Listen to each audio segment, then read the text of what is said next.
So you're finally ready to do what it takes to lose that stubborn belly fat of yours, and I'm here to help you. First though, let's determine how long it'll take you to do so. What I want you to do is first find out which one of these 6 photos best represents your current body fat percentage and where you're at right now.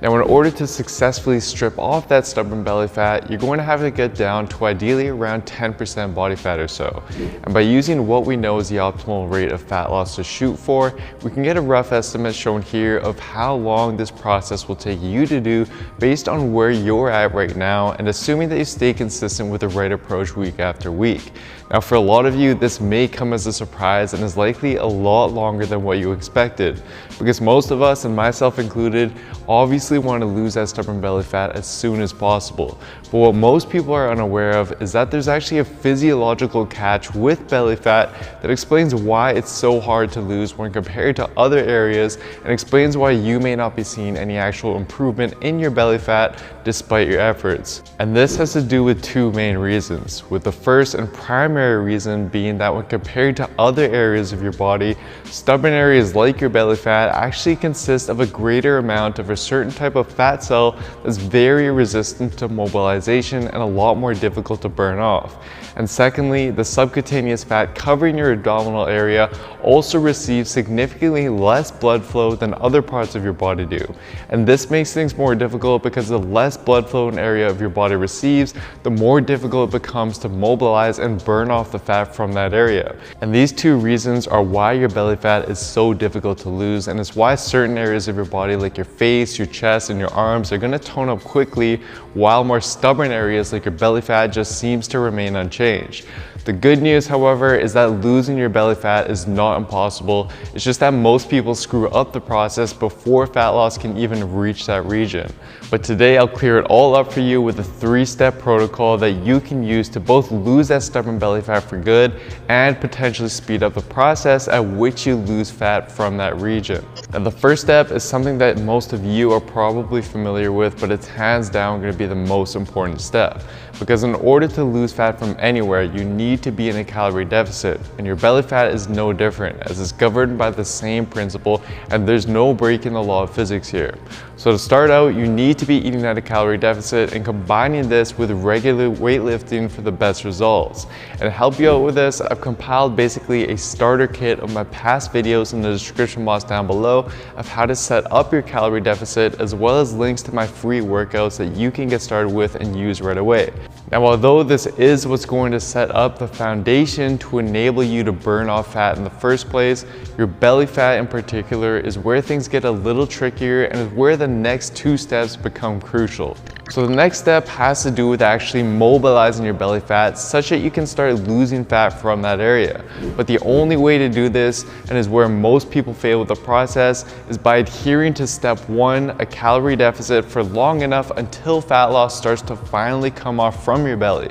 Because remember, your body is going to prioritize losing fat in other areas like your chest, your arms, and your face before it eventually moves on to your belly fat, since these other areas are much easier for your body to burn off and use for energy. Sadly though, what happens with most people is they'll implement step 1, but then after a month or 2 of this, they see no discernible change in their belly fat, and as a result decide to try a new diet, for example, or just quit altogether since it doesn't seem to be working for them. But the reality is that they haven't stuck to the plan long enough for the fat loss to even have a chance of reaching their belly fat in the first place. Take a look at Dylan here, for example, who's a member of one of my Built with Science programs. As you can see, he was able to successfully lean down and strip off a lot of his initial belly fat. But let's take a closer look at his start and his month 2 photo, for example. So imagine if after 2 months you were to look at these 2 photos of yourself. You'd probably say to yourself that your belly fat hasn't really changed at all, the plan just isn't really working,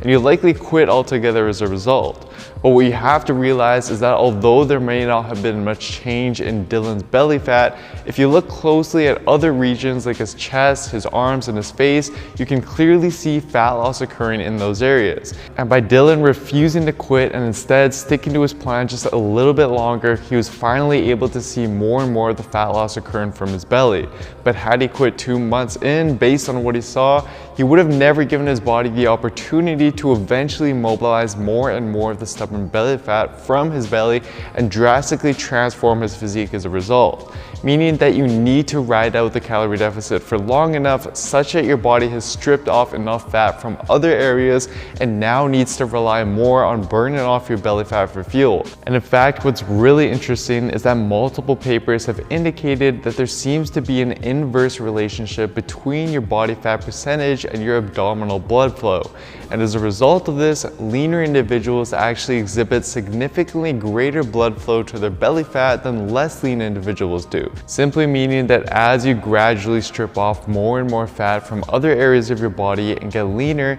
your body will actually start redirecting more and more blood flow to your belly fat so that it can start prioritizing and using that for energy, which is just more reason why you need to ride out that calorie deficit for long enough, since the process of you losing your belly fat is going to naturally speed up every step of the way as your body begins to prioritize that area more and more. Now, despite belly fat being so stubborn, there are a couple things that you can try out to potentially speed up the process. First, you want to ensure that you're regularly performing abs exercises and getting stronger with them over time. Because although we know based on a quick look at the research that this isn't going to directly reduce your belly fat, what it can do is actually build up your abs such that they become more visible even at a higher body fat percentage. A 2017 paper, for example, tested this, and they found that after 10 weeks of abdominal training, subjects were able to significantly increase the thickness of each portion of their abs, which in theory would mean that you just wouldn't have to get as lean to get your six-pack to really pop through that belly fat the way you want it to.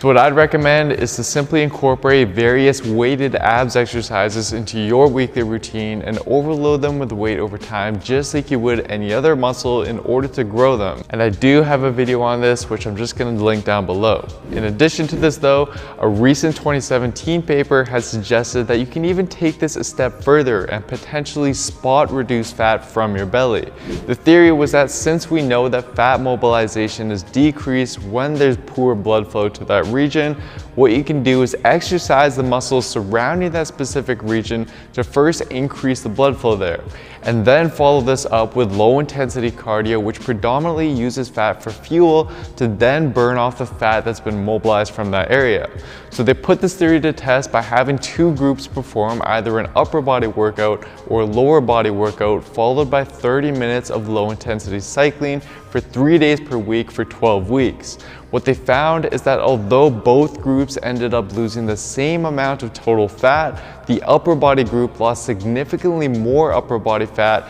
and the opposite was true for the lower body group. Now, although this has yet to be replicated and was done on a small sample size, it was nonetheless a very well-run study, and it does indicate that spot reduction may indeed be possible. And in theory, applying this to your belly fat, you could, for example, perform an ab workout to first increase the blood flow and the fat mobilization from that region, and then follow that up with 30 minutes or so of low intensity cardio to then selectively burn off the fat that's been mobilized. But all in all, I wouldn't get too excited over this. It does make for a good experiment to at least try out, and it does have some merit. But at the end of the day, steps 1 and 2 need to be where you put most of your focus and effort, because it's been proven time and time again in the literature and in my experience that by applying those 2 steps alone, your stubborn belly fat will eventually be mobilized and burned off. So put your focus there, and then use step 3 once you have that down to potentially speed up the process.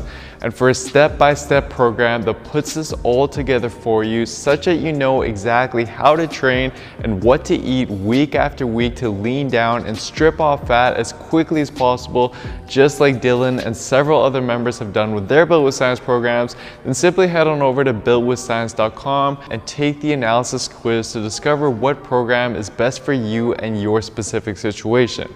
Anyways guys, I hope you enjoyed this one. Please show your support by giving the video a like, leaving a comment down below as to what you'd like to see me cover next, subscribing to the channel, and turning on notifications for the channel as well, as this all really does help me out. Thank you all so much for the continued support. I really do appreciate it, and I'll see you next time.